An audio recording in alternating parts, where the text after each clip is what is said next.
Hello viewers, ఈరోజు మనం మాట్లాడుకోబోయే topic gastric problems, IBS. So gastric problem అసలు ఎట్లా వస్తుంది? చాలామందికి చిన్న చిన్న తేన్పులు, కడుపులో నొప్పి ఇట్లాంటివి రాగానే గ్యాస్ట్రిక్ ప్రాబ్లం అనుకుంటారు. అసలు గ్యాస్ట్రిక్ ప్రాబ్లం అనేది ఎట్లా వస్తుంది, దాన్ని ఎలా నివారించుకోవాలి? సో దీనికి సంబంధించి కంప్లీట్ డీటెయిల్స్ ఎక్స్ప్లెయిన్ చేయడానికి ఈరోజు మనతో పాటు హోమియోకేర్ ఇంటర్నేషనల్ నుంచి డాక్టర్ అర్చన గారు ఉన్నారు. నమస్తే డాక్టర్. డాక్టర్ గారు, అసలు ఈ గ్యాస్ట్రిక్ ప్రాబ్లమ్ని సో ఎట్లా మనం ఐడెంటిఫై చేయాలి? చాలామంది ఏంటంటే చిన్న చిన్న నొప్పి రాగానే, కొంచెం ఆయాసం రాగానే నాకు గ్యాస్ ప్రాబ్లం ఉందేమో ఇట్లా అనుకుంటూ ఉంటారు, తేన్పులు ఇలాంటివి వచ్చినప్పుడు. సో ఈ గ్యాస్ట్రిక్ ప్రాబ్లమ్ని మనం ఎలా ఐడెంటిఫై చేయాలి? అండ్ ఐబిఎస్కి దీనికి కూడా డిఫరెన్స్ ఏంటి చెప్తారా?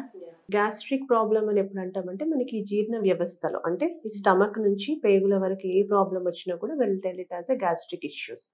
సో గ్యాస్ట్రిక్ ఇష్యూస్లోనే చాలా రకాలు ఉంటాయి.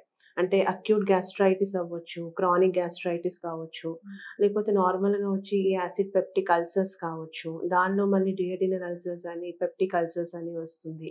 అండ్ గ్యాస్ట్రిక్ ఇరోషన్స్ కావచ్చు, హయాటస్ హెర్నియా కావచ్చు. అట్ ద సేమ్ టైమ్ ఈ ఐబిఎస్ ఇరిటబుల్ బవల్ సిండ్రోమ్స్ కానీ నార్మల్గా వచ్చి chronic conditions of any gastric ఇష్యూస్ని మనం గ్యాస్ట్రిక్ ట్రబుల్స్ కింద తీసుకుంటాం. సో ఈ గ్యాస్ట్రిక్ ట్రబుల్ అనేది అది అక్యూట్గా ఉందా, క్రానిక్గా ఉందా అనేది చూసుకోవాలి. అక్యూట్ అంటే ఏంటంటే హార్డ్లీ ఒక 1 వీక్ ఆర్ 10 days ఉంటుంది. తర్వాత మనం ప్రాపర్ డైట్ అది మెయింటైన్ చేస్తే తగ్గిపోతుంది. It might be because of any spices intake కానీ, ఏదైనా హెవీగా తినటం వల్ల కానీ, మీల్ టు మీల్ ఇంటర్వెల్ అనేది చాలా ఎక్కువగా ఉండటం, అలవాటు లేకుండా ఇష్టం వచ్చినట్టుగా లేట్ నైట్స్లో తినటం, ఎక్కువగా స్మోకింగ్, ఆల్కహాల్, పచ్చళ్ళు, పులుపు ఇవి ఎక్కువగా తినడం వల్ల కూడా అక్యూట్‌గా గ్యాస్ట్రిక్ ఇష్యూస్ వచ్చే ఛాన్సెస్ ఉంటుంది. బట్ అదేంటంటే మనకి వితిన్ అ వీక్‌లో మళ్ళీ హెల్తీ హ్యాబిట్స్ మెయింటైన్ చేస్తే సరిపోతుంది. బట్ వేరేస్ క్రానిక్ కండిషన్స్‌లో ఏంటంటే ఈ ఎక్కువగా ఈ నాసియా సెన్సేషన్స్ కానీ, వామిటింగ్ సెన్సేషన్, కడుపు ఉబ్బరంగా ఉండటం, బ్లోటింగ్ ఉండటం, డిస్టెన్షన్ ఉండటం, గ్యాస్ అనేది పైనుంచి కానీ లేకపోతే ఆపన్న వాయువు అంటాం. అంటే ఫ్లాచులెన్స్ రూపంలో వెళ్ళిపోతేనే దే విల్ ఫీల్ కంఫర్టబుల్.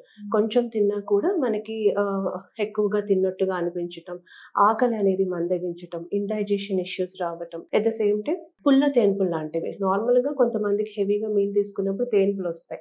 అంటే డైజెషన్ అయినప్పుడు వస్తది అనుకుంటారు. బట్ ఎప్పుడైతే మనకి పుల్లని తేన్పులు వస్తాయో, ఎప్పుడైతే మనం తీసుకునే ఆహారం అనేది మళ్ళీ అదే స్మెల్‌గా బయటికి వస్తూ ఉంటుందో, it's a chronic condition of gastritis అని చెప్పొచ్చు. సో ఈ సింప్టమ్స్‌లో ఏ ఒక్క సింప్టమ్స్ రిపీటెడ్‌గా వచ్చినా కూడా ఖచ్చితంగా మనము ఈ గ్యాస్ట్రైటిస్ కానీ, యాసిడ్ పెప్టిక్ అల్సర్స్ కానీ, లేకపోతే గర్డ్ అంటే రిఫ్లెక్స్ డిజార్డర్, అంటే ఏదైతే ఫుడ్ తీసుకుంటామో అది మళ్ళీ పైకొచ్చినట్టుగా రిఫ్లెక్స్ లాగా మళ్ళీ పైకి రావడం, ఆహార నాళంలోకి రావడం కూడా మనం one condition of gastric troubles అని చెప్తాం. If it is persisting more than 3 weeks or 4 weeks continuously, even after healthy habits చేసిన తర్వాత కూడా ఉంటుంది అంటే మాత్రం ఖచ్చితంగా ప్రాపర్ కన్సల్టెంట్‌ని కలిసి ట్రీట్మెంట్ అనేది స్టార్ట్ చేసుకుంటే గ్యాస్ట్రిక్ ట్రబుల్‌ని చాలా వరకు తగ్గించుకోవచ్చు.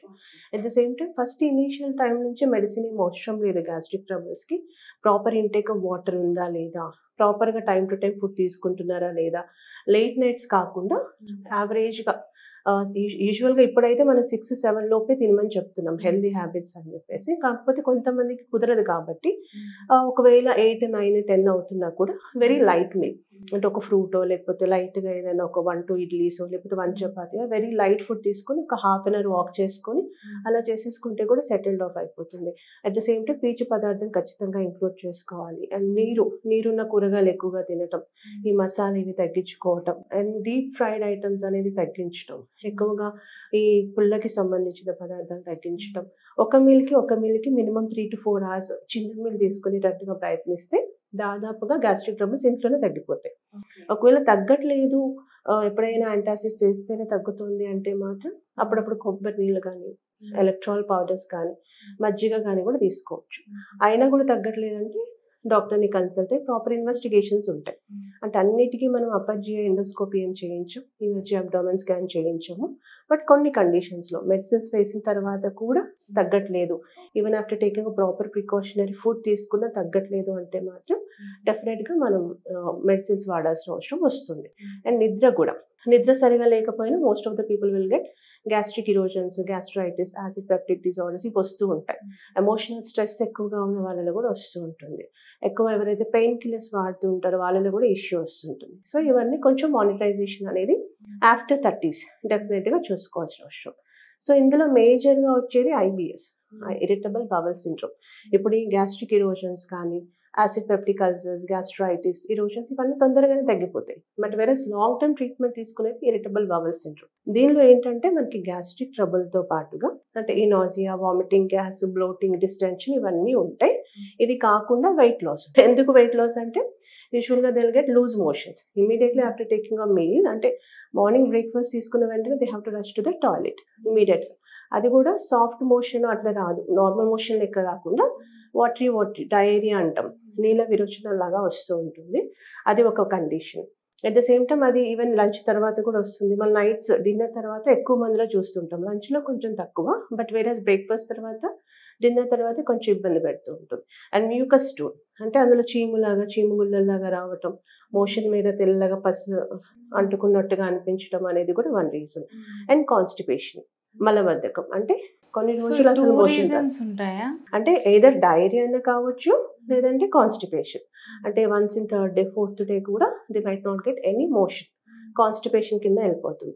ఈ రెండు కూడా జరుగుతాయి, ఒకరోజు డయేరియా లేకపోతే ఒకరోజు కాన్స్టిపేషన్ ఉంటుంది. సో దానివల్ల ఇప్పుడు డయేరియా ఎక్కువ రోజులుగా ఉంది అంటే డెఫినెట్గా వెయిట్ లాస్ అనేది ఉంటుంది. ఎందుకంటే because of lack of electrolytes. So ఆ టైంలో బాగా వీక్ అయిపోవడం, దానివల్ల వెయిట్ బాగా గుంజేయడం. అట్ ద సేమ్ టైం కొంచెం వాళ్ళకి అధికంగా దాహం వేయడం కానీ, అసలు ఆకలి మందగించడం, దేని మీద కాన్సన్ట్రేషన్ చేయలేకపోవటం, మోషన్లో కూడా బ్లీడింగ్ అవ్వటం, ఇవన్నీ కూడా ఇరిటబుల్ బవల్ సిండ్రోమ్ లక్షణాలు. బట్ అంతవరకు వెళ్ళొద్దు. కొంతమందికి జెనెటిక్గా తీసుకుంటే వచ్చే ఛాన్సెస్ ఇమ్మీడియట్గా ఉంటుంది ఫస్ట్ నుంచే. కానీ ఎప్పుడైతే ఈ గ్యాస్ట్రైటిస్ కానీ, ఇరోషన్స్, యాసిడ్ పెప్టిక్ ఇవన్నీ ఈ ప్రాబ్లమ్స్లో ఏదో ఒక ప్రాబ్లం నెగ్లెక్ట్ చేసినా కూడా they may turn out into IBS. కాబట్టి ఇనీషియల్గానే ఈ అసిడిక్ కండిషన్స్ని, హైపర్ ఎసిడిటీ కావచ్చు, హైపర్ ఎసిడిటీ కావచ్చు, అక్యూట్ కావచ్చు, క్రానిక్ కావచ్చు, దేన్ని కూడా నెగ్లెక్ట్ చేయకుండా ప్రాపర్గా మెడికేషన్ వాడుకుంటే ఐబిఎస్కి కూడా దాదాపుగా క్లియర్ చేసుకోవచ్చు వితౌట్ ఎనీ మేజర్ స్టిరాయిడ్స్ ఇలాంటివి వాడుతూ ఉంటారు. ఈ వైసోలాన్, పోలిట్రాక్స్, ఫోల్వైట్ అవన్నీ హై స్టిరాయిడ్స్. సో దానివల్ల ప్రాబ్లం తగ్గుతుంది, కానీ పూర్తిగా తగ్గదు. లైఫ్ టైం వాడాలి అని చెప్తారు, లేకపోతే ట్రిగరింగ్ ఫ్యాక్టర్స్ ఉన్నప్పుడు వాడండి అని చెప్తారు. పెయిన్ కిల్లరే బాడీకి మంచిది కాదు, అలాంటిది స్టిరాయిడ్ ఇంకా మంచిది కాదు. ఆల్రెడీ ఆటో ఇమ్యూన్స్, మళ్ళీ దానికి ఈ రెండు యాడ్ చేస్తే ఇంకా సైడ్ ఎఫెక్ట్స్ వచ్చే చాలా ఉంటాయి. అందుకని దాదాపుగా పెయిన్ కిల్లర్స్, స్టిరాయిడ్స్ వంటి వాటికి వెళ్ళకుండా మనకి ఇప్పుడు హోమియో ఉంది. హ్యాపీగా గ్యాస్ట్రిక్ ఇష్యూస్ నుంచి హోమియో వాడుకోవచ్చు, ఐబిఎస్కి కూడా వాడుకోవచ్చు. Ulcerative colitis, Crohn's disease, IBD వీటన్నిటికీ లైఫ్ టైం మెడికేషన్ అనే అదర్ సిస్టమ్స్లో చెప్తా ఉంటారు. బట్ వేరాస్ ఇన్ హోమియో మనకి 1-2 months నుంచి ఇంప్రూవ్మెంట్ స్టార్ట్ అవుతుంది. డిపెండ్స్ ఆన్ ద క్రానిసిటీని బట్టి 1 year or 2 years ముందే చెప్తాం. అదంతా వాడుకుంటే జీవితాంతం వాడాల్సిన అవసరం ఉండదు. Patient will be happily settled అనమాట. సో డాక్టర్ గారు అంటే చాలా మందికి ఒక అపోహ ఉంటుందన్నమాట. లైక్ ఇప్పుడు ఇది వాడితే మనకి ఇమీడియట్ రిజల్ట్ ఉండదు, చాలా లేట్ గా రిజల్ట్ వస్తుందని అంటుంటారు. సో మరి ఈ గ్యాస్ట్రిక్, ఐబిఎస్ ఇలాంటి ప్రాబ్లమ్స్ కి హోమియోకేర్ ఇంటర్నేషనల్ లో ఎలాంటి ట్రీట్మెంట్ అవైలబుల్ గా ఉంది? మనం ఇప్పుడు వైసోలాన్, హెచ్సిక్యూ, ఫోలిట్రాక్స్, ఫోల్వైట్ వేసినంత ఫాస్ట్ గా ఏమి ఇంప్రూవ్మెంట్ రాదు టు బి ఫ్రాంక్. ఇప్పుడు యాంటాసిడ్స్, పాంటప్రజోల్ వాడతారు, మెప్రజోల్ వాడతారు, డిఎస్ఆర్స్ వాడతారు. బట్ అంత ఫాస్ట్గా రాదు. వేసిన రోజే అయితే ఇంప్రూవ్మెంట్ రాదు. బట్ లాంగ్ టర్మ్ కూడా చూసుకోవాలి కదా. ఇప్పుడు వేసినప్పుడు తగ్గడం అంటే జీవితాంతం మెడిసిన్స్ మీద డిపెండ్ అవ్వలేము. ఆ 1-2 months హోమియో డాక్టర్కి కనుక మీరు పేషెన్సీగా వెయిట్ చేస్తే డెఫినెట్గా improvement will start after 1 month of medication. ఆ ఇంప్రూవ్మెంట్ స్టార్ట్ అయిన తర్వాత డెఫినెట్గా recurrency chances will be very very less. ఒక్కసారి కేసు ముందుకు వెళ్ళింది అంటే మళ్ళీ రివర్ట్ బ్యాక్ అవ్వడం మళ్ళీసారి అంటే they are not following doctor's advice అయితే తప్ప ముందుకు వెళ్ళిపోతూనే ఉంటుంది కేసు. కాబట్టి మనకి ఇలాంటి స్టిరాయిడ్స్, పెయిన్ కిల్లర్స్, యాంటాసిడ్స్ వాడాల్సిన అవసరం ఉండదు కదా. కొంత లాంగ్ టర్మ్ అయినా కూడా వాడుకుంటే జీవితాంతం వాడాల్సిన అవసరం హోమియోపతి వాడుకుంటే ఉండదు. ఓకే డాక్టర్ గారు, సో ఈ గ్యాస్ట్రిక్ ప్రాబ్లమ్స్, ఐబిఎస్ అంటే ఏంటి చాలా బాగా ఎక్స్ప్లెయిన్ చేశారు. అలాగే హోమియోకేర్ ఇంటర్నేషనల్ లో ఎలా ట్రీట్మెంట్ ఉంటుందని కూడా చాలా బాగా చెప్పారు. Thank you so much.